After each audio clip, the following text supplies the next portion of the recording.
Rewriting the narrative, the truth about Black wealth. Have you ever noticed the subtle shift in energy when a Black person pulls up in a luxury car? That slight hesitation when someone learns a Black family purchased a home in an affluent neighborhood. The raised eyebrows when a Black entrepreneur announces a multi-million dollar business deal. Behind these reactions lies a toxic assumption that has poisoned our collective consciousness for generations. The belief that Black wealth must somehow be illegitimate. Today, I want to challenge this destructive narrative with insights from my transformative conversation with Trenisha McGee, a visionary economic empowerment strategist whose work has revolutionized how we think about wealth building in Black communities. Trenisha doesn't just talk about economic justice, she creates pathways to it, dismantling barriers and rebuilding possibilities for thousands of Black entrepreneurs across America. Her courage to confront these uncomfortable truths head on has created ripples of change that are becoming waves of transformation. The whispers follow us everywhere. Drug money must be illegal. Government contract. These assumptions aren't just offensive, they're dangerous. They don't just live in the minds of others, they've infiltrated our own thinking, limiting our ambitions and narrowing our vision of what's possible. What Tranisha revealed to me was profound. The greatest barrier to wealth in the Black community isn't lack of talent or drive. It's the stranglehold of limiting beliefs and the systematic denial of access to knowledge that others take for granted. This is the invisible architecture of inequality that continues to shape economic outcomes along racial lines. But here's the truth, hiding in plain sight. Across America, Black entrepreneurs are building legitimate wealth through innovation, determination, and strategic thinking. They're creating businesses that solve real problems. They're investing wisely. They're building legacies that will outlast them. And they're doing it all despite a system that was never designed for their success. Consider Dr. Lakisha Hallman, founder and CEO of the Village Market. Her story illuminates the power of purpose driven entrepreneurship. As a former educator, Dr. Hallman intimately understood how knowledge and opportunity gaps perpetuate economic disparities. She saw Black entrepreneurs facing significant barriers to capital, market access, and business development resources. But instead of accepting this reality, she created a solution, a marketplace and business development ecosystem specifically designed to support Black owned businesses. The results speak volumes. As of May 2025, the Village Market has helped generate $8.3 million for Black entrepreneurs. Let that sink in. $8.3 million of legitimate wealth circulating in Black communities. That's not drug money. That's not ill-gotten gains. That's the power of creating authentic value in the marketplace. When I discussed Dr. Hallman's work with Trenisha, she emphasized how this case perfectly illustrates that ethical business practices can and do create a substantial wealth in our communities. The Village Market has become more than just a successful enterprise. It's a blueprint for community centered economic development that creates ripple effects throughout Black communities.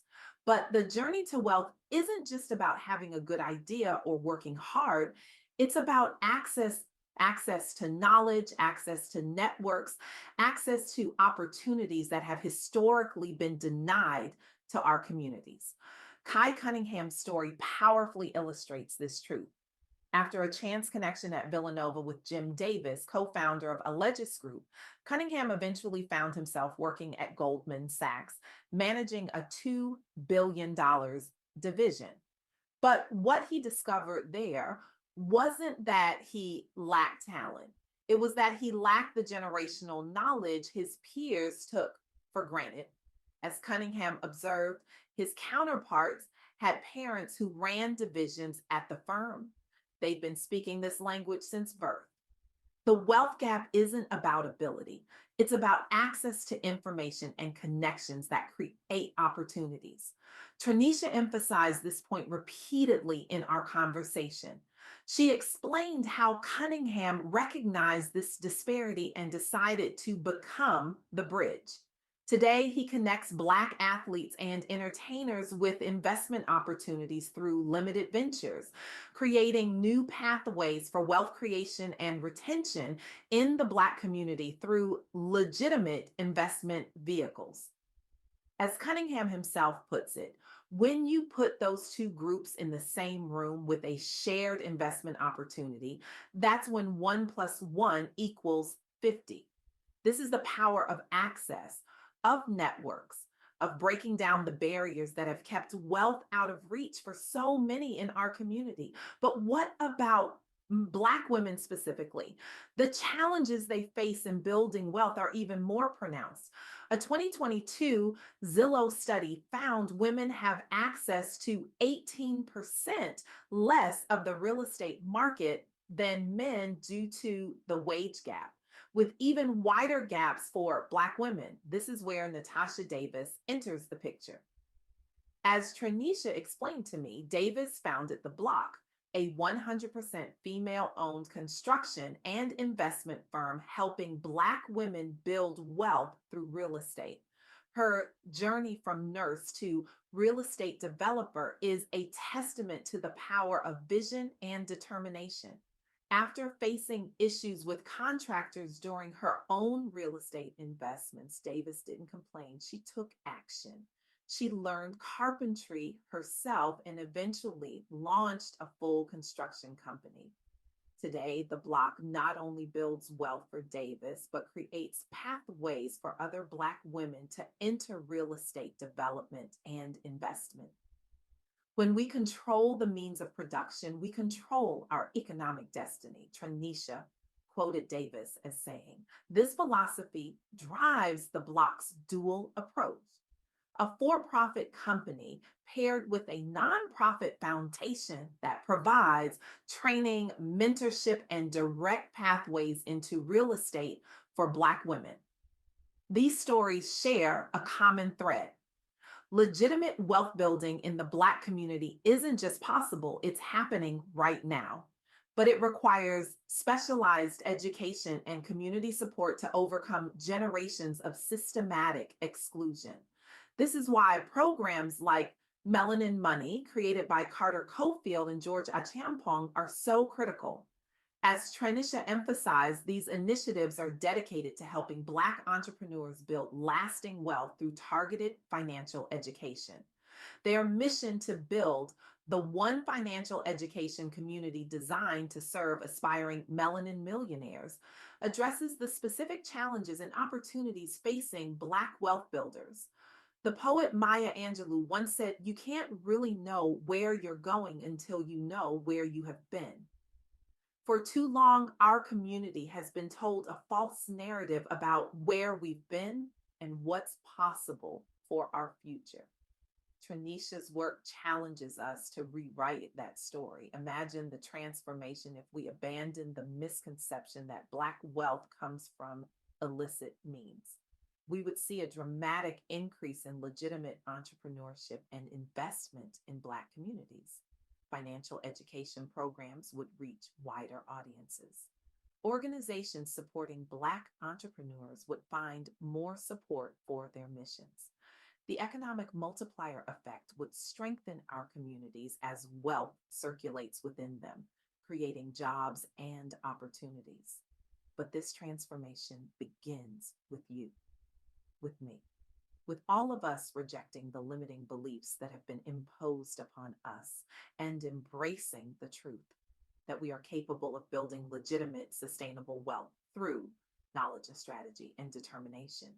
As Trenisha McGee powerfully stated during our conversation, the greatest act of resistance is to build wealth legitimately in a system designed to keep you poor. So I challenge you today, what will you do with this knowledge? How will you disrupt the narrative that says Black wealth must be suspicious?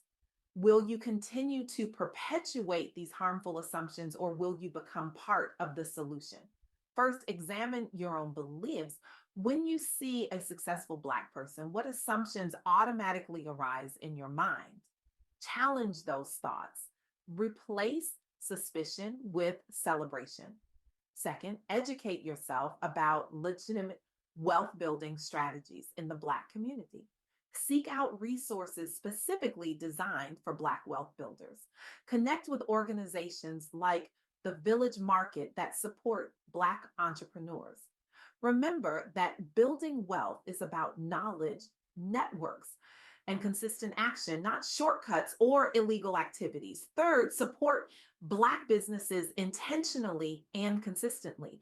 Every dollar you spend is a vote for the kind of world you want to live in. When you support legitimate Black businesses, you're helping to create the very examples that disprove the toxic narrative about Black wealth. Fourth, share these stories of legitimate Black wealth builders widely. Be the one who changes the narrative in your circle. When someone questions how a Black person acquired their wealth, counter with examples of entrepreneurs like Dr. Hallman, Kai Cunningham, and Natasha Davis. The journey to wealth isn't easy. It requires discipline, education, and persistence. But as Trenisha McGee reminds us, it's a journey worth taking, not just for ourselves, but for our families, our communities, and the generations that will follow. I leave you with this final thought. The wealth we build today creates the foundation for the wealth they'll build tomorrow. And that wealth, legitimate, hard earned, and purposeful, will be the ultimate refutation of the toxic narrative that has held us back for too long. Your wealth journey is valid, your ambitions are justified, and your success is not just possible, it's essential for the healing and empowerment of our entire community. The question is not whether you can build wealth legitimately.